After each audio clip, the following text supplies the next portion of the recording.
Hello, everyone, and welcome into another edition of The Crowded Booth. We appreciate you hanging out with us here on a Tuesday evening. We're live on Tuesday. You might be catching this on Wednesday as we get ready to talk about the College Football Playoff Quarterfinals. As we have a little bit of this right here, Will in the background. He's going to be joining us. Gavin manning some of the comments back in the show as we talk a little bit about College Football Playoff Quarterfinals. It's here, and I think it's going to be a better week of college football, too.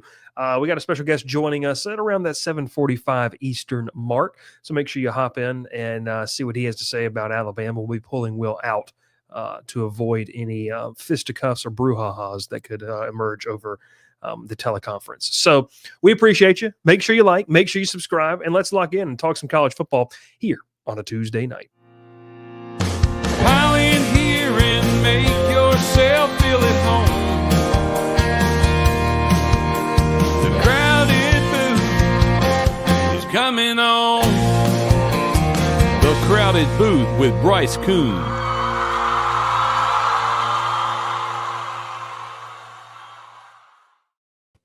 What's up, everybody? I know I misspoke. I constantly speak in the Central Time Zone language. We'll be seeing if that has to continue or not. We welcome you in. My name is Bryce Koon alongside Will Maness as we get ready to talk about the College Football Playoff Quarterfinal.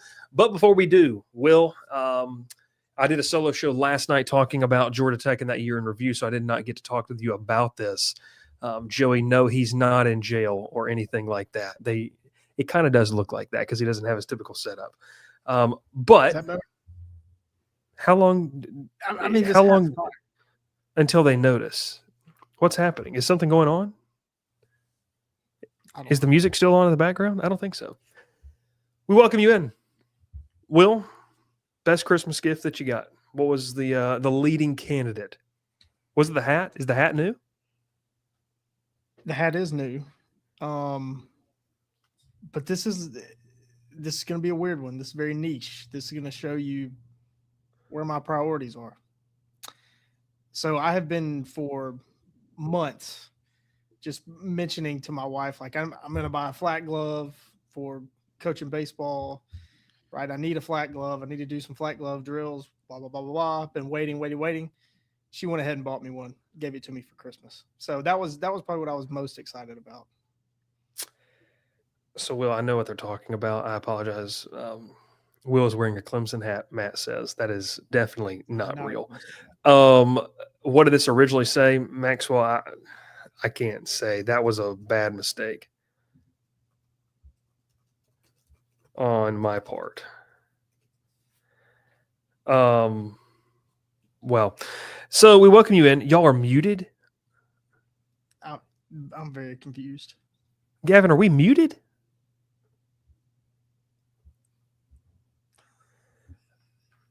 Check 1, 2.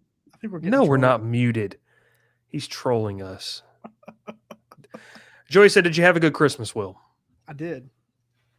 You did. I'm glad that you did. I had 5 of them. You had 5 of them. I like it. Before we dive into some of these playoff matchups, what game are you most excited to watch? Like, what's the one that you're like, all right, I mean, you might watch all of them, but what's the one you're like, that's going to be fun, and I'm going to sit down on the couch and watch the whole one, or I'm going to sit down in the hot tub in the dirty Noog and watch it? Ole Miss and Georgia, without a doubt. For me, without a doubt.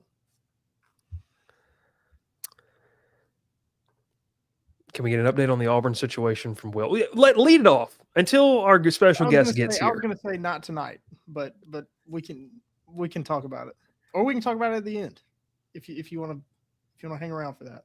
I'm just happy to see Will's internet's working. So am I. Yeah, Zach Will is a Clemson fan now, Matt says. You know, it is what it is. Whatever. Okay, so let's talk about these matchups. You mentioned Georgia Ole Miss is like, you know, it's a rematch. We're going to get into that game. There's a lot of things to really like about it in terms of the storylines coming in. Georgia, a better team than I feel like they were when they played originally. Ole Miss has this massive chip on their shoulder, even though some of the players are going to leave. And then obviously the coaching staff that is currently the OC at LSU and going to be the OC, it's very interesting. But I think for me, And we'll kick it off with this one to start off with. I am very intrigued with Miami and Ohio State. That's the first game that we're going to be watching. And I don't know if it's because, Will, of the big brands that we see in college football right now. And these are two of the more recognizable brands and logos on the helmet, the stickers on the helmet over the past 15 to 20 years, even longer than that. But it just seems to me, and I think we said this when we previewed the entire bracket, and at least I know I did, Miami has the talent on paper to win 4 straight games. It was a matter of execution. Shout out the lack of connection of Mike's, as Will has talked about. If you give Miami a chance often, Mario Cristobal or Carson Beck will mess up, but they didn't. And their defense, I think that's the difference. So as we take a look at the game, we can look at right here as they head off to the Cotton Bowl to play here. Not the Cotton Bowl, but you know what I mean. It's they're in Jerry's World in the Arlington, Dallas area. Miami's defense is really, really, really good. And when Ohio State has faced a good defense, they have struggled. I think Miami's defense is going to have success. Akeem Mesidor is a very good football player, opposite of Reuben Bain. They have talent at all 3 levels. I think this comes down to Carson Beck. Miami will win this game, in my opinion, if Carson Beck plays a clean game and he plays effective. You can't play how you played against Texas A&M and beat Ohio State offensively. Defensively, you're going to give yourself a chance. But I guess when you look at this matchup, we've got a lot of the stats here for our friends over at CFP Graphs. Well, what do you think about it? What are your early thoughts? I mean, I'm with you. Miami is just as talented as Ohio State, in my opinion. I think 9.5 points is a crazy number of points. I would bet Miami to cover that.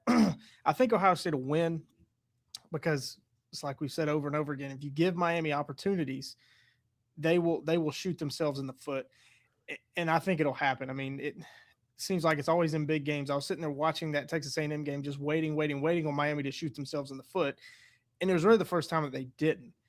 I think they do have the advantage. They played that game clean. They found a way to win it. They have momentum coming into this game, whereas Ohio State coming off a loss in their last game. So I think it'll be a lot closer than 9.5. This Miami defense is so good. I mean, but to me, it's their front 7, right? Mm-hmm. Especially on the edges. Reuben Bain, Mesidor. I mean, you're talking about day 1, day 2 picks. If they can get after Julian Saying, they've got a good shot. And hardly anybody's been able to stop them all year. We'll see if Ohio State can. Yeah, the rumors that I guess not the rumors, but the reported news that Jeremiah Smith is getting closer, if not back to 100%. Tate as well. I mean, look, I like Miami's defense at all 3 levels. That's just a whole different beast. And if I think it's it's pretty self-explanatory. Whichever quarterback gets into a groove early is going to have the upper hand. I am just excited to watch the battle between Ohio State's offensive line, Mesidor, Reuben Bain, and these guys because what was it? A&M, one of their offensive linemen said before that game, like Bain won't be a factor or something along the lines of that. And, maybe he didn't have the sack numbers that you wanted, but they frustrated Marcel Reed and Colin Klein in that Texas A&M offense. So what's your official prediction? The spread's 9.5 per friends over at FanDuel. What do you like? Are you taking Miami to win this one outright or just to cover? No, I'm going to take Miami to cover, Ohio State to win. What's the over-under in this one, Gavin? I know you're in the background. There, 41.5. 41.5. Okay. I like the over. I like 9.5 is just a lot of points. Give me Miami to cover this, Ohio State to win it. But I think this is going to be a ball game in the fourth quarter. Like I don't think this is going to see where you get a late cover from Miami. I think it's going to be a really good football game. And like I said, it's 2 big brands, 2 historical brands going at it. Stickers on the helmet mean a lot. Inside Jerry's World and going to be a lot of fun. We're both taking Ohio State to win this and advance to the next round. I will say this. We got our guest here in the background. ESPN is salivating, hoping that they love Ohio State, salivating that they could maybe get a Carson Beck against Georgia matchup. That would be a big one in the Fiesta Bowl. So we go there, and it's a fun one. All right, I'm going to pull Will out, and I'm going to bring in a friend of the show, a friend. I guess we're going to call him that. That's what it is. We got our friend in. Chris Marlar does fantastic work, enjoys Chili's as well. Chris, How you doing, We're not brother? friends. We're not friends at all. Yeah, we're not. You want to tell people what I called you on the first day of fall camp? No, I don't even know what it was. It doesn't feel like it was good. It wasn't. You tweeted about it, so I didn't know if you wanted to put it out there in the public sphere. I tweet about a lot of stuff. I'm just elbow deep in this Somali stuff right now. I got a lot of things going on the timeline that the fiance doesn't like. Man, first off, I asked them. I asked my co-host here, what was the best Christmas gift you got? What was the best thing over the holidays? Probably the Lord and His forgiveness. No, I like making you uncomfortable. This is fun. The best Christmas gift I got. So I was telling this to somebody the other day, and somebody responded. It was like, I think it was cousin Shane on Mike Bratton's show, and he was like, "What are you, 8 years old?" Allie got me a new. This is my fiance. Allie got me a new work backpack that it's like has all these crazy compartments, and it has like a USB charger for all these different like outlets. So that part's cool. And like I nerd out over that because mine was messing up, and we're going into like the press box, and I got like crap falling out of my backpack. And then she got me a new pair of shoes. And so it does sound like I had like the best 5th grade Christmas of all time. I got a new backpack and a new pair of running shoes. And I've raced all the kids in the neighborhood, and I'm way faster than them. So that part's cool. Yeah, no, it's like you're going back to school next Sunday or next Monday. Yeah. You cannot wait. Like you're absolutely thrilled. Just got back from Belk, loaded up. What brand of tennis shoes? On Clouds. Okay, I got my first pair of On Clouds for Christmas too. So I've never worn them. Have you worn On Clouds before? Yeah. I've never worn a pair of On Clouds. So I'm a little nervous. You're gonna like them. Zach wants to know: are you a triple dipper enjoyer? Dude, who isn't? Honestly, if you're not, I want the FBI investigating you. Like if you don't like the triple dipper, you're lying to yourself for one. Yeah. 2, sound like a terrorist. I'm just gonna say it. The triple dipper is awesome, dude. It's like what's crazy about it is that with all the things that are so much more expensive now, even dating back to that baritone weird acapella like baby back ribs commercial Chili's ran 30 years ago, everything still feels like the same price there. I can't remember the last time I went and sat down inside of Chili's, but I do recall my wife, when we were dating, she and I would go and get the 2 for $25 deal. Like that was an elite deal. 2 for $25, and you get a dessert. You get the skillet cookie or the hot fudge sundae. The dessert, no, but the what I do, I took Allie on a date there one time, my fiance, and she got you skipped out on dinner with us. Remember that? For sure. Yeah, we did. We went to Superior and spent $1,000 on Mexican food, which is insane. They tried to get rid of the skillet queso, but proof that bullying works, they brought it back, which I think is awesome. What's funny, my favorite thing about this, and I used to be a bartender before I did this job, like for years in Atlanta, at Houston's and like some nicer places, and every martini they have there is like totally made up flavors. It's like, remember those Fruitopia 20-ounce bottles? It's all made up. Passion fruit kiss, and you're like, what is? It's just pink. It's just a pink thing in a glass. Pink and It's like the version of like the food that you saw on that meal during Hook. It's all these like different color mashed potatoes they threw at each other. That's all it is, but it's in a glass. Yeah. I went in college. I went there, and this guy, he got the sirloin, and I was very confused. I was like, "Whoa, okay." Can't hide money. Like, yeah, it's that's creeping up to $20, and I don't know if I'm in that ballpark. Now they got the 3 for $10 deal, which Zach says the 3 for me is elite. The 3 for 15 or whatever it is. It's good. It's good. Yeah. Matt wants to know, Chris, what is in a Vegas bomb? Great question. That's Crown, peach schnapps, and then Red Bull on top. It's terrible. I like it. It's just god awful. Well, I brought you here to talk about Alabama. Thank you, sir. Not enough people do. Yeah. You've had it out with Big Ten fans all year. You've had a fun time with it, and I appreciate it, and I've enjoyed watching it from afar. As almost as much as I enjoyed stealing your thunder for your question to Brian Kelly earlier this year about Dabo Swinney and the grading scheme. Yeah, that was a lot of fun. When you look at this Alabama team, I haven't seen kind of what you said about the game. I think I saw some tweets when they played Oklahoma. I guess what's your confidence level going into this matchup? Obviously, Indiana's missing a pass rusher. That's going to be a big deal, but it's a well-coached team against a team that I think has the talent to beat them. But to me, it comes down to execution. What's the vibe on Alabama entering this one? So I love when Alabama's an underdog. I just, you lived in a world for so long where that wasn't the case. And then when it was the case, under Saban, they won almost every single one of those games. So this is the biggest underdog they have been since the 2008 SEC championship game, where they took a lead in the fourth quarter and lost 31-20 to Tebow and all those guys, all those criminals. And then you go into this year, this is the third straight game they've been an underdog. And I think the right team is favored. Like, Indiana is a better football team than Alabama.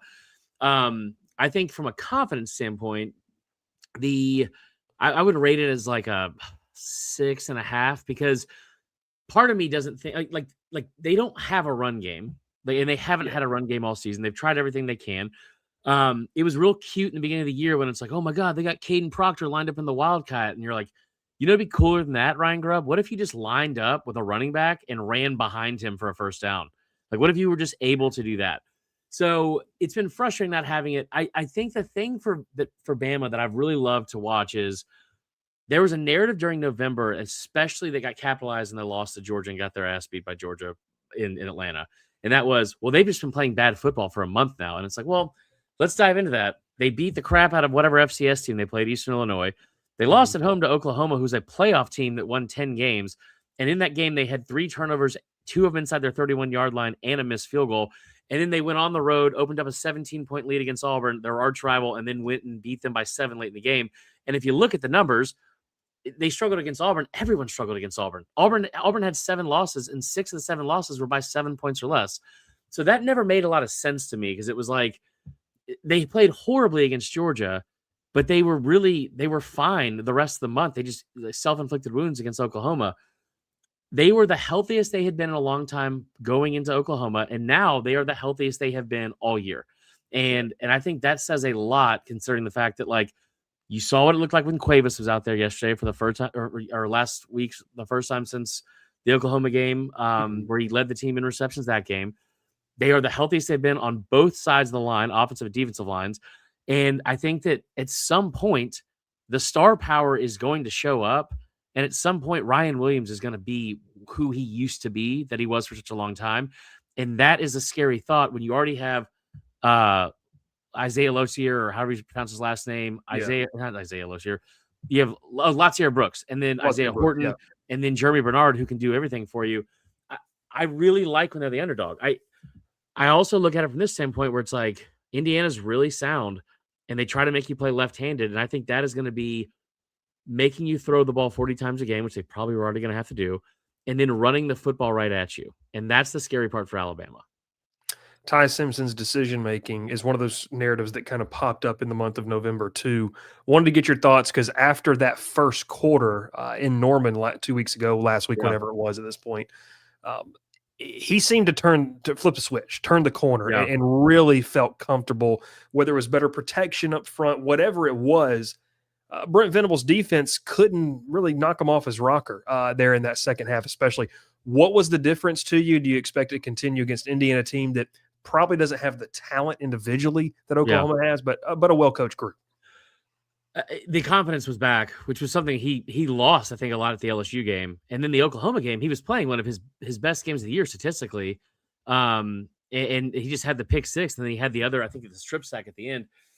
It was when he is on, he's one of the best quarterbacks in the country. And I think the scary part for him too is if he can connect on deep balls, everyone's in trouble. And like, again, everyone doubting Bama, it's like my favorite thing, because it's like they are not the Saban teams of the past. And I think what Kurt Cignetti said today was so accurate, which is like, we don't look into the mystique. They don't know anything about the mystique. They just know what they see on tape. And on tape, I think that Indiana's a better football team. I just love the idea that, and I've said this a bunch. I said it about A&M. That's why I never trusted A&M. And I was, as a Bama guy going to the SEC championship game, I was begging for them to get A&M in that game instead of a rematch with Georgia. You're usually begging to get anyone but Kirby Smart and Georgia anyway, but like begging for them to get A&M, because A&M, they had a great regular season, but like, I think, as you and I both know, like, there's one thing that's better, I think, than just the 11 wins going into the postseason is knowing who you are from an identity standpoint, and knowing that when like things are at their toughest and you have to dig down and know who you are to go win a game, you've been in that moment before in the regular season. Now, Indiana had a good win against Ohio State. They've had a great win against Oregon. and they hung on for dear life and beat a pretty average Iowa team. But I love the fact that this Alabama team has gone into Athens and beat them. Goes on a 4-game stretch, the first team in SC history to have 4 straight wins in 4 consecutive weeks against what do you call it? Top 25 opponents. Then goes back on the road to Norman. I think they're more battle tested, and I think that they're playing with a chip on their shoulder, which is a dangerous thing. It's a dangerous thing. I think for a large contingency of the casual football world, it's a dangerous thing to doubt Alabama. So before we get you out of here, because I know you got your show, give me an official prediction. FanDuel's got it at 7.5 points in favor of the Hoosiers. You taking Alabama to win outright, or I guess what's the over/under is 47.5. So where would you put your money, Chris Marler? I know my lane when it comes to this. Okay, I'm not going to be the one that jinxes it. So I really do think. I think that looking at this game, the thing that scares me most is that Kurt Cignetti is an asshole, and he will, if he gets the opportunity to make it hurt, he will. And so I think that this game is a close game for 3.5 quarters. And you see something similar to what you saw in the SC championship game, where it's like Bama's down. I don't think they'll be down 14 necessarily, but they're down late and they're in their own side of the field and they've got to go for it on 4th and 10, and maybe they don't score. I would not be surprised at all to see Kurt Cignetti throw the ball late in the game, even if they're up, just to prove a point. I think he has that weird level of delusion that Michael Jordan had, which is like, he will find something that he uses as motivation, even if it's not real, and then stick to that. Like he does what Georgia fans did with that whole 7-5. Y'all said we were going 7-5. Like no one said that. No one said that. So it's like he will gaslight himself into needing motivation, and I think he will probably do something similar on Saturday or on Thursday against Bama and pull away late. Chris Marler, his mother, did a great job with her. You know what I was going to say with that. With her, was it Christmas Eve service? Oh, she did. Yeah, she killed it. There was a lot of people that were. I didn't appreciate some of those comments, but yes, I appreciate you saying that. No, I'm sure she did a fantastic job. So, Zach, who is a noted Georgia Tech fan, says that was just UGA education showing its head. Jackets, man, that was a tough loss in the Pop-Tart Bowl. Brutal. It's a tough time to be a Georgia Tech fan right now. Yeah, it is. So, Chris, we appreciate it, man. Have fun on your show as always, brother. We have to get you on more often. Yeah. If you don't remember Chris, he's the one who came on here and lost his mind over Michael Penix being drafted by the Falcons, and that was such a fun time. And the Falcons won last night on Monday Night Football. But Chris, we appreciate you, brother. Thanks for coming on, man. Sounds good. Chris Marler, he does a great job. Will, give me your prediction. Alabama, Indiana. I liked a lot of what he had to say on the Alabama side of things. Chris is a jack of all trades type of guy and where he covers. So we take a look at some of these numbers. If you're watching on the YouTube stream or on Twitter, look, Indiana's numbers are really good. I mean, they're top 10 everywhere you want to look. There is a sense, and I do kind of agree with Chris in this, that it's like the version of Alabama that could be out there on Thursday. Maybe we haven't seen that group in a long time, and maybe we're discounting what that could be. There's some holes. They're not an elite group, but God, I do agree. They got the firepower to go win this game, and I would say even winning it pretty convincingly. And I think the world of Indiana. I'm not trying to sleep on them. Yeah, Indiana is just so efficient. I mean, you know, Chris talked about, you know, Alabama's probably the more battle-tested team, which I would agree with. I mean, Indiana really – their biggest win is they went on the road and they beat Oregon, which huge win, huge game, real big feather in their cap. They beat Ohio State to win the Big Ten championship. They're number one in the country in EPA per play allowed. So that tells me, just beyond looking at the scores, because they beat everybody handily. They beat everybody the way that they were supposed to all year long. So they know how to win. I think they have the coaching edge, but talent-wise, I think they're pretty even here. But you know where I have to pick. I got to pick Indiana to win. I got to pick them to cover that spread. I wanted Indiana to embarrass them, but I really do think Alabama's lack of ability to run the football, it's going to hurt them big time in the postseason. It should have hurt them more. Against Oklahoma. but Oklahoma doesn't have Mhm. an offense. And you're going to play an Indiana Yeah. team. You see the numbers here. If you're watching, number 2 offensive success rate, number 1 in quality drive ratio, 455.8 yards per game. They're going to score. And it's like Chris just said, Yeah. if Indiana has a chance to score, Cignetti's going to put the ball in the end zone. They're going to try to do it. And especially his history, which I don't know. I don't get that vibe. People talking about his history with Alabama. It's like, well, they only let him be, Nick Saban only let him be a wide receivers coach. I don't necessarily that Cignetti has a chip on his shoulder for his time at Alabama.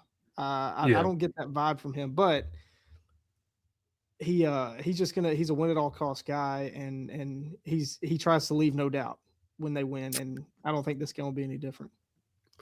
Big thing to watch for me in this game is Alabama was 2 of 12 on third downs offensively against Oklahoma. The Hoosiers are second in the country in third down stops. They're 7th in the time of possession battle. Fernando Mendoza is more than just a point guard. I know that people kind of maybe push back on the narrative that he was maybe the best player in college football, or that the Heisman Trophy was kind of a weaker class, whatever it was. The kid's outstanding, and he's got a chip on his shoulder. They just play nearly flawless football too well. And I think that's the big thing here for me. So I'm taking Indiana win this. I'll take Alabama to cover. I think it's going to be a good football game. Rose Bowl, it's the first one for Indiana. Is it since the 60s, I believe it was? 68. So shout out my dad, was born in 68. So that's how long it's been. Ralph's in the background raising his hand. Ralph was not born in 68. But no, his dad was too. But no, in all seriousness, I like the Hoosiers. I just think that Indiana is the more consistent team in this time of the year. Being consistent over the course of 60 minutes is going to play a bigger role. Zach does mention the weather. It's kind of weird, Will, because we don't really talk about this a lot with, the Rose Bowl, but the weather doesn't look like it's going to be a beautiful, New Year's Day, or I guess New Year's Eve, or New Year's Day, opportunity out there in Pasadena. But those are two of the big games there on the docket. We'll take a quick break. When we come back, I want to talk about the last two games and maybe a preview of the portal and what in the world is going on in Sylacauga. We'll talk about that here in just a second. What's up, everybody? My name is Bryce Koon, and I cover college football here on the Crowded Booth and also over with On3, covering all things LSU. I'm here to tell you about a presenting sponsor this year for us as we get ready to continue tailgate season. It's our friends over at Cajun Cousins Company, based in South Carolina, but serving the entire Southeast with a little bit of that Louisiana flavor. Now, listen, they've got great products. They've got some great merch, including this awesome hat for you LSU fans that I'm rocking right now. But today I want to tell you about something that's going to maybe spice up that tailgate or that event a little bit more. It's Cajun Cousins pepper sauce. Make sure you try it out. Whether it needs to go on the po' boy, whether it needs to go on the fish, or even in some of that jambalaya, make sure you let them know the Crowded Booth sent you and head over to CajunCousins.co.com and get what you need today. Whether it's a family event, whether it's a part of that tailgate here in football season, Cajun Cousins Company is the way to go. We've talked a lot about our friends over at MacArthur Woodworks, and they joined the fray as one of our presenting sponsors, but they got some big news coming tomorrow. It's a big thing for you, and we want to let you know about this. They are rebranding and changing some things, and so be on the lookout. Follow them on all their social platforms, the website as well. It's going to encapsulate a little bit more of what they do. I've told you about them. We're hosting some people for New Year's. We're going to be using the charcuterie board out there. We have to, with a daughter, with an 18-month-old, we put a lot more fruit and cheeses on there than maybe just the crackers and the meats. But they've got some new branding, new logos. We're excited to be partnering with them here in 2026 as well. So make sure you check them out. Also, big news on January the 1st for us, as we are adding a year-long sponsor that's going to be helping us out with some things as well on the show. And so we cannot wait to announce that there as well. All right, Will. Let's talk about another game here, and, we'll hold off on the Sugar Bowl because I want to go Orange Bowl here because, this game to me, and I said this on a radio show down here in Louisiana today, the Oregon-Texas Tech game, I think for the casual observer, it's one of these things where you've heard about what Texas Tech did in the portal. You've heard about the spending of the dollars and, the amount of buy-in that they had. It's honestly, it's a $240 million facility upgrade that they had last offseason, plus the money they poured into NIL, being able to pay for a roster. And then you know about Oregon, right? But we've talked a lot about this, and the host I was talking with today brought this up. It's a region of the country that I think has lost a little bit of maybe their national notoriety. Oregon has been holding the torch for the West Coast, and Texas Tech, look, we loved watching Patrick Mahomes and Cliff Kingsbury lead some dynamic offenses, but there hasn't been a national relevance, especially out of the Big 12 for them. What'd you say? That I'm pretty confident I didn't watch a single Patrick Mahomes Texas Tech game. I watched the one game where he went up against Baker Mayfield. I remember that game, and that was like a 500 to 500 game or whatever it was. They accounted for 4,000 yards. That being said, to the casual observer, Oregon, Texas Tech is like, oh, that's going to be fun, but I don't think a lot of people know a lot about these teams. It's an intriguing matchup. I'll get to something here on Texas Tech specific as we round out our predictions for this game, but just what's your initial viewpoint on this game and what should be a fun matchup between two teams that they pay and they play the market very well. And Texas Tech's a good example of that, especially this year. Yeah, I think it's going to be possibly the most fun game that we see in the quarterfinals. It'll probably be the best uniform matchup. I mean, tradition. Who cares about tradition? I mean, you can't get more traditional than the Rose Bowl is going to be with Alabama and Indiana. But I can't wait. At Texas Tech, they've always had really good looking uniforms. Their shade of red and black looks. I like it better. Yeah, I can still say this. I like it better than the one over in Athens. I like that Texas Tech shades a little bit better. And Oregon's always rolling out some great uniforms, so it'll be the most aesthetically pleasing game, I think. And there should be a lot of offense. Let's see right here if you're watching on YouTube or on the Twitter stream. The offenses look good. Oregon, number 5 in success rate, number 6 quality drive ratio. Texas Tech not as efficient playing in what is a bonkers conference the Big 12 is. But number 2 in quality drive ratio. Both of them over 460 yards per game offensively. It's going to be a shootout. A lot of points. That's why this over-under set at 51.5. I think that is the most of all the quarterfinal matchups by, I think, at least a touchdown. Might be more. So we're going to have points. Points. It's going to be fun. And look, if you pay attention to lines, if you pay attention to what Vegas says, then putting Oregon at -2.5, I think that should tell you a lot. My thing with this is Texas Tech has not faced the speed and the consistency of an offense that Oregon is going to put out there. They haven't faced a quarterback of that caliber. When they have, they got beat by Sam Leavitt in Arizona State. They didn't play a Brennan Sorsby-led Cincinnati team this year. So it's something to say about, is Texas Tech ready for this matchup? I also kind of think this is the opportunity for Dan Lanning to quiet any of the doubters. And people might say, okay, you're crazy for saying that, Bryce, but when you talk about the one thing against Dan Lanning, and we're going to talk about this in about a month and a half where we rank our head coaches, I mean, I don't know what type of paraphernalia he has in his duffel bag before the games, which he gets him so hyped up. But one thing for me with Dan Lanning in this offense or this defense for Oregon, they're going to play fast and they're going to swarm on you. And they're going to play a physical brand of football that the casual observer of Oregon might say, oh, they're still thinking of the Dennis Dixon and the LaMichael James years of we're just going to be a blur and, score more points than you. Oregon's going to score points, but Oregon's defense under Dan Lanning has made strides ever since he got there. And so I think that's something to watch in this game there as well. Is Texas Tech ready for that challenge? Here's a stat for you to keep in. So Oregon is 25-0. They are undefeated when they run for over 100 yards or more in the last 2 seasons. They're 0-2 when they don't. And the Ducks run the ball against Texas Tech. This is the number 1 run defense in the nation. And it's one of those things where you see the success rate for Texas Tech, number 3 in the country, total defense, number 2. Rouse in the background. We gave him hell for it, but by God, Jacob Rodriguez, they're good at what they do. And so can Oregon penetrate and be able to open up some run lanes against this Texas Tech defense?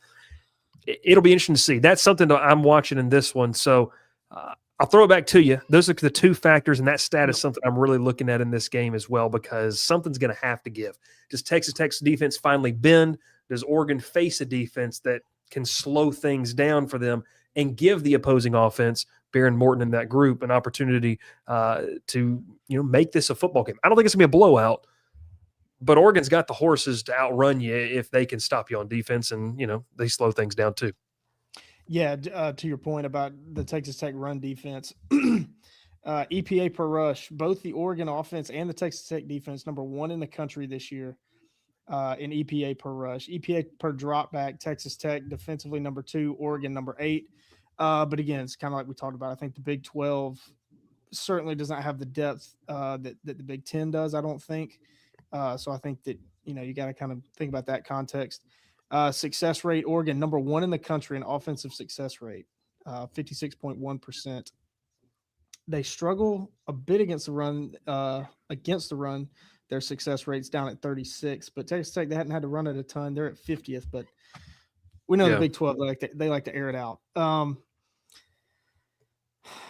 this is looking at these numbers is kind of making me kind of question what my first thought was, maybe change my pick, but I'm not going to do it. I'm going to go with the Red Raiders outright to win this thing. We're going to get an Addie's picks live here. We don't have the helmets on us, do we, Addie? Can you say hey? Oh, can I have a hug? Thank you. You going to sleep? Thank you. Look at that. Can I have a kiss? No? Tell him hey. Say hey right there. Oh, my goodness. Love you. No, Addie's going to be doing her picks tomorrow. Night. Okay. She'll be doing her picks tomorrow. Did you give an official pick? I did. I'm going to take Texas Tech to win this thing outright. I think we're going to see some upsets. The first 2 games, I won the favorite. I'm going the underdog here to win it. I think that Oregon being -2.5. I think that's Vegas trying to tell us something. Oregon's the bigger brand. I think that's kind of why they're the favorite at this point. We'll see. Still time for it to change if people are thinking the same way I am. But I'm going to take Texas Tech to win this thing. David Bailey, Romello Height, Jacob Rodriguez. When you have a front 7 that consists of that, I don't think Oregon's going to be able to beat Oregon in this game. Got one. Oh, go ahead. Oh, your boy, Lee Hunter. They look, former Auburn Tiger, Texas Tech invested in the front 7, and it has showed. I don't think Oregon's going to be able to be themselves in this game. They're going to run into some traffic. They're going to get off of schedule. Ralph says, if Texas Tech wins, I'll put the jersey on some shoulder pads and line up against Gavin in an Oklahoma drill. That would be unreal. We need Texas Tech to win. We need Texas Tech to win. I'm taking the Red Raiders to win this one. And the over-under's at 51.5. Will, this might be ballsy. Give me the under in this. Ooh. I think this is going to be an interesting game. I think it's going to be a low scoring, opposite of what we think. I think you got some really good defenses. Obviously, right there, the total defense per college football graphs, both teams in the top 5. Give me Texas Tech like 26 to like 21. I like 22, 23, something like that. I think it's going to be a really good football game. It's going to be one that I'm glued to. I'll be glued to all of them, Oregon, Texas Tech, but we're both taking the Red Raiders to win this one there. So it's a good one. We love to see it. And it brings us to, not that viewpoint, the next game and the final game of the college football playoff. Well, I got a lot of thoughts on this one. I was watching, as obviously in my coverage area down here, a lot of media covering what's happening down there in New Orleans. Georgia and Ole Miss. What can you say? What can you not say? You have a Georgia team entering this game on a tear. Arguably, you could talk about them being one of the hottest teams in college football with the way they have just gotten better as the season goes along. They've beaten some really good opponents. They can do what they want to do. Gunnar Stockton feels more comfortable. Zachariah Branch is a lethal weapon. And that defense, I think Kirby Smart's taken a little more control, and they've been able to figure some things out there. So when we talk about this game, that's where a lot of this is predicated towards. What has Georgia gotten so much better at? On the other side of things, I mentioned this when I talk about Tulane, and I know it's a totally different beast in what you're facing in Georgia and Tulane. Ole Miss is playing for something outside of themselves. There's a let's prove it and stick it to the man who's now the head coach down there off of Nicholson in Baton Rouge. Do they have enough, Will? Trinidad Chambliss came out and said in some media availability, he talked about the fact that they felt like they were the better team. It didn't show. They weren't able to finish the game. I just don't know if Ole Miss is going to get a chance to go up multiple scores again on Georgia. I feel like they fixed that.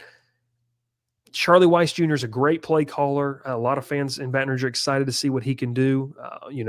When he gets to LSU officially or whatever. I know it's a Lane Kiffin thing. I know. Delusion. Pete Golding, head coach. They still have some really good defensive players. I just kind of feel like Georgia's got some serious confidence right now. Where do you sit with this one as we approach what'll be the final game of the that 3-game slate there on New Year's Day? I don't know. I've gone back and forth on this one. I thought I was going to pick Ole Miss to win it. I think I'm waffling back the other way. I think they'll keep it within 6. I think they're too good offensively. You can talk about how good Georgia's defense is. You can talk about how well Georgia's played down the stretch. I think they are, at least based off from the start of November to now, I think they have been the best team in the country. But Ole Miss is going to score. They've got too many weapons. They're too good. They're too efficient on offense, even though they only have the number 15 success rate, which is surprising to me. They're 8th in the country in EPA per rush, offensively 7th in EPA per dropback, number 1 in quality drive rate at 59.3%, quality drive ratio at number 10, 60%. I thought I had points per quality drive. There it was. I was looking for points per drive, 3.84. So they're scoring. They score a lot. They're going to score, right? Wow, I didn't realize this was the highest over under 55.5. I figured Oregon, Texas Tech would be. Yeah, they'll score to stay in it. I think they're going to force Georgia to score, but there's so many storylines here with this game. Talk about a rematch. You can talk about how hard it is to beat the same team twice. Georgia overcame losing to Alabama in the regular season. I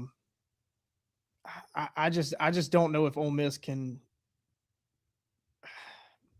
I don't know. I don't know who to pick. I don't know who to pick. I want to pick Ole Miss. I do. I want to pick them because I think that they can score. I think that they've learned some things. They've certainly learned a lot about themselves that I think they didn't know, which, is surprising. Was it an October game, late October game against Georgia? They've learned a lot about themselves. I think they're the more motivated team, which is, you don't see that a lot when you're talking about Georgia. I think I'm gonna pick Ole Miss to win. I'm picking Ole Miss to win it. It's mostly vibes. All right. It's mostly vibes. I hear you. I think they're hungry. I still think that they have a lot to prove. I don't think they're satisfied from that Tulane game. The Pete Golding, the mindset that he has instilled into this program quickly, I think is going to show through here that they're not satisfied. And this is going to be a 4-quarter game, no doubt.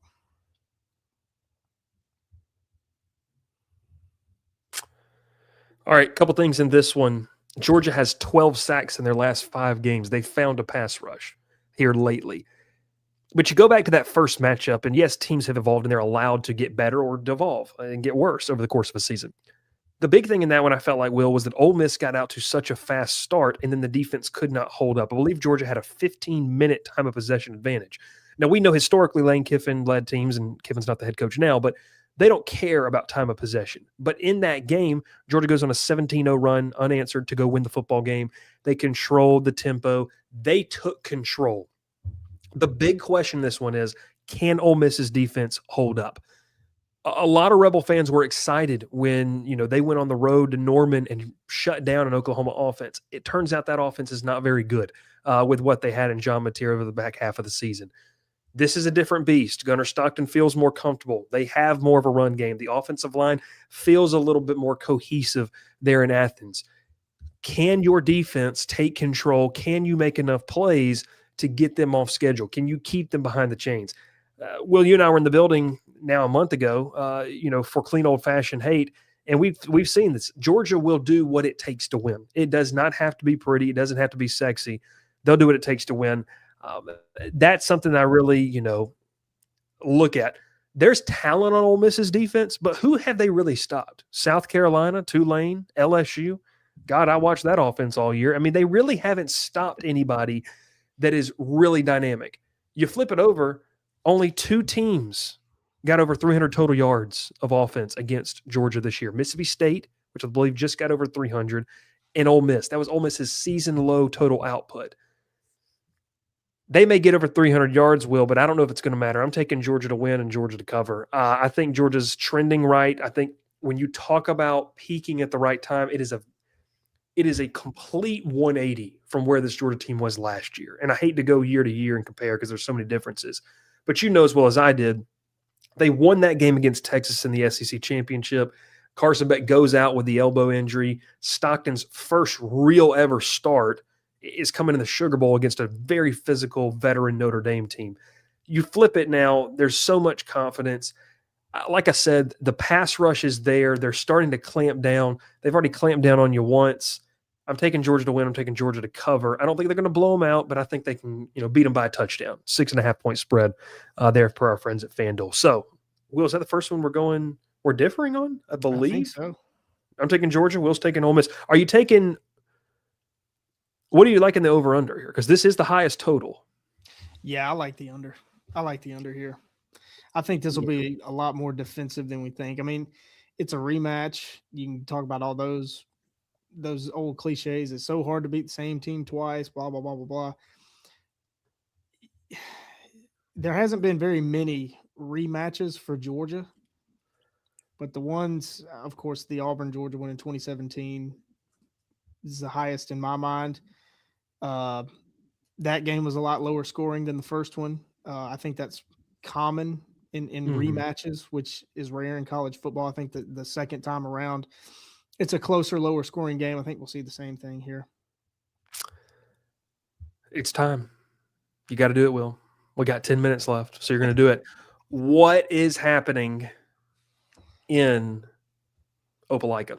Auburn's portal situation. We can clip this right here and start the new time frame, timestamp for it. Look, it's no secret. Deuce Knight hits the portal today. Everything's melting together at this point in the days. Cam Coleman hits the portal yesterday. You have players on social media celebrating their decisions. You have fans, losing their ever-loving minds about what's happening. You have message board rumors popping up, what it's true, what's not true. The one thing I can say in talking with both you and Gavin about this over the course of the last 48 hours is there is concern with how Golish is operating this thing. I'm not going to go as far to say that the column in AL.com is going to come to fruition, right? I mean, look, when you write columns like that about, failure already, using some fairly strong words like that, it's putting the cart before the horse, in my opinion. I do think there are valid concerns because to me, I didn't watch Auburn as closely as you and Gavin did, but to me, this was a roster that had the pieces to compete at the top half of the SEC. They needed to fix some things. They needed better leadership. Golish is supposedly going to, opt to use his guys, which isn't a bad thing, but it's playing dangerous with a roster that had some talent and you're losing where you're going to have to stack some depth now. What's your overall feel of this? What do you feel like the angle is here? And I guess, where are you on the worry meter, 1 through 10, heading into Friday, where January the 2nd, we're going to see that portal open. And I guess, what do you expect? Yeah, I've tried to kind of wrap my head around it and not be a fanatic and try to think about things rationally. But that's impossible. From either side, the two sides that I see this thing, I can't be rational for either of them, I don't think. Yeah. So on the one hand, you say all this talent's leaving, Auburn is in trouble. I've thrown out some diabolical records that have never happened in the history of Auburn football. They've happened one time in the history of Auburn football, predicting next year. And on the other hand, I'm talking like 3-9, like just absolute disaster. Auburn should even have a football team next year. Just very extreme. The other extreme is, well, it doesn't really matter that these guys are leaving because they haven't won anything. They haven't had a winning record at Auburn. It was what, 5-7, 6-7, 5-7, the last 3 seasons. Yeah. So what difference does it make? I mean, if you want to succeed, you have to have a building, a roster, a coaching staff, whole athletic department of winners, just winning people, winning attitudes, winning mentalities, that kind of thing. And Auburn has not had that. Auburn hasn't had that for, we're going on 7 years that Auburn hasn't had that. I've said it many, many times that we are witnessing the darkest point, the lowest point in the history of Auburn football. So a total culture change, culture reset needed to happen. And that's what's happening. And it's starting with NIL. It's starting with Alex Golesh and his front office that he's brought with him to South Florida, the way that they evaluate, the way that they value players, the way they do everything. It's completely different. We're talking lower guaranteed money, higher incentives, right? So it's not the guaranteed money, which, you know, you're talking about players, talking about kids and families. Of course, you want that guaranteed money. Yeah, right? yeah. But if you want to win, if you want to build a winning culture, a winning team, you got to have hungry people, right? And that's in any aspect: college football, NFL, baseball, business. You got to have people that want to grow and people that want to keep growing and doing better. So that's what Alex Golesh is looking for. That's what he and his evaluators, that's what they're looking for in football players to come play at Auburn. So this is not a huge surprise, seeing I just counted up On3 has 27 expected portal departures for Auburn, which seems like a lot, but some of those guys you got to think were non-contributors, have not contributed anything. Some of them vastly overpaid, lost their starting jobs in 2025. But it's a major change. And, you know, I think I said it multiple times during the 2.5 years of Hugh Freeze is Auburn needs to strip this thing down compared it to how strip it down to the studs and basically start over. It's broken. It's diseased. Auburn football is because it's a program, and you know, you've said it. This is a top 15, 20, 25 program historically, you know, and it's just broken. It's broken. Yeah. I think you said a lot of good things there. And the thing for me is, for the fans that wanted change, this is what it looks like. Yeah. Look, I mean, does it suck that Cam Coleman's probably going to be suiting up in another uniform? Yeah, no one's trying. There's a difference. No one's going to mitigate the impact that Cam Coleman has on a roster. But you can't have him be a Band-Aid on a sick team, essentially, a sick program. And that's kind of what he has been. You know, he's been this. Let's put these big name players. Let's put the Freeze 4 or whatever it is, or Freeze 5. Let's put Eric Singleton out there as these guys that are going to help carry the brand of Auburn and Auburn men and all this kind of stuff. And it's like, well, you have foundational issues at Auburn, and you're just going to recycle through talent. So look, losing guys like Kai and Lee, Jay Crawford on the field, that hurts. Yeah. But if it can get you to a better spot, and I guess I'll end it with this too, to you. Do the moves currently, obviously, look, I mean, in 72 hours or whatever, the portal's going to open and Auburn could be uber aggressive. And, you know, we have no idea. They're going to have to be. Yeah, they're going to have to be to fill out a roster. Maybe not as bad as Iowa State. I thought I saw Iowa State has 16 players coming back next year, which is just a crazy stat. But in your opinion, does this push back the timeline to compete at a high level now that we're kind of seeing Alex Golesh tear this thing down? Like, I mean, look, everyone wants to go to the playoff, but is there an expectation or do you have an expectation for Auburn to be a playoff team in 2026? No. And I think people that do are delusional. It was funny. I was talking to a friend yesterday, just talking about all of college football. Kurt Signetti ruined it for everybody. the way he turned around Indiana, because now that's the expectation for everybody. Yeah. Right. That's the expectation for Lane Kiffin at LSU. If LSU doesn't make the playoff next year, do they fire Lane Kiffin? I mean, after 1 year. Yeah. You know, if Golish could have come in and kept the roster, yeah. I mean, I think Auburn could have been a fringe playoff team. But now, since you're changing everything, I mean, the standard has fallen so low that, I mean, win a bowl game, please. And we don't even know what bowl game is going to look like because the contract's up, right? Yeah. I mean, we may not have bowl games anymore. Let's just win 7 games. I mean, win 7, 8 regular season games, get yourself to 8 or 9 with a bowl win. I want to throw up just saying that we should be happy with that.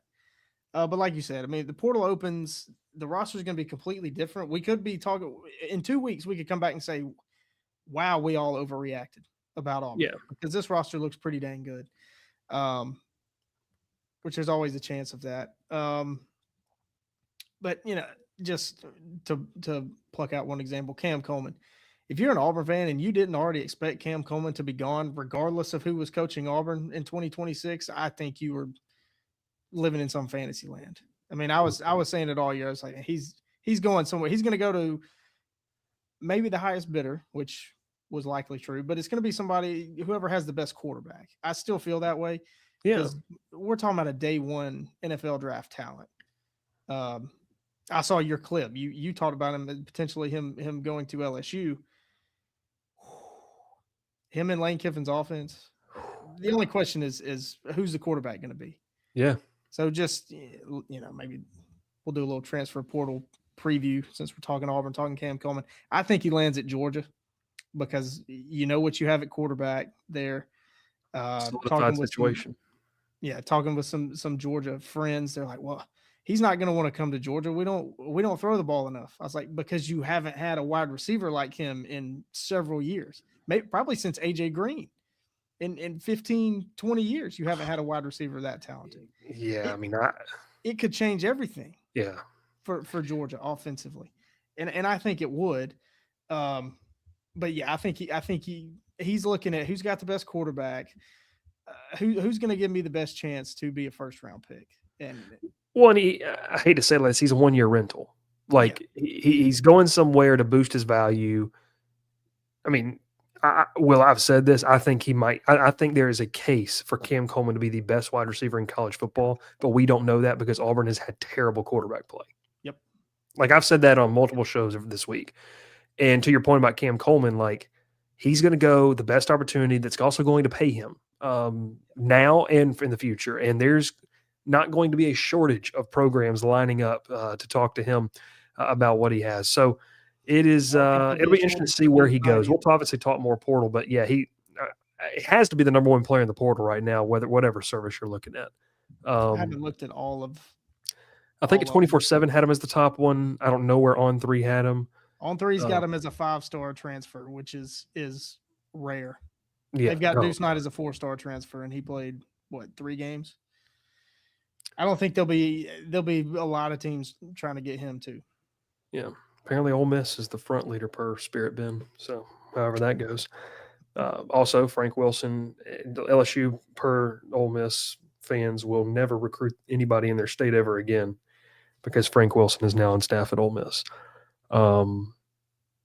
It's awesome. I think Ole Miss fans are my least favorite fans in college football. I think they've taken that title. So, no, we appreciate you. We'll be talking obviously more. Make sure you check out the rest of the channel. Make sure you continue to like and subscribe and share the show as well. Good crowd on hand tonight. Shout out Chris Marlowe for coming and talking a little bit about Alabama. Therefore, we'll have all those clipped up on the channel as you get ready to spend your New Year's Eve and New Year's Day watching the College Football Playoff Quarterfinals. We got portal stuff. We've got College Football Playoff continuing, and it'll be shortly there in the month of February where we will get into our tier list and our rankings, which they'll look different, and it'll be interesting to see what's happening.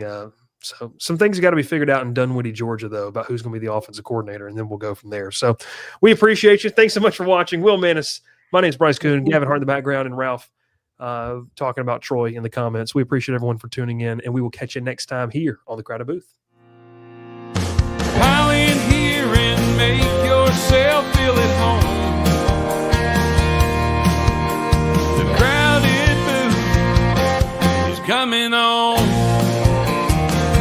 Crowded Booth with Bryce Koon.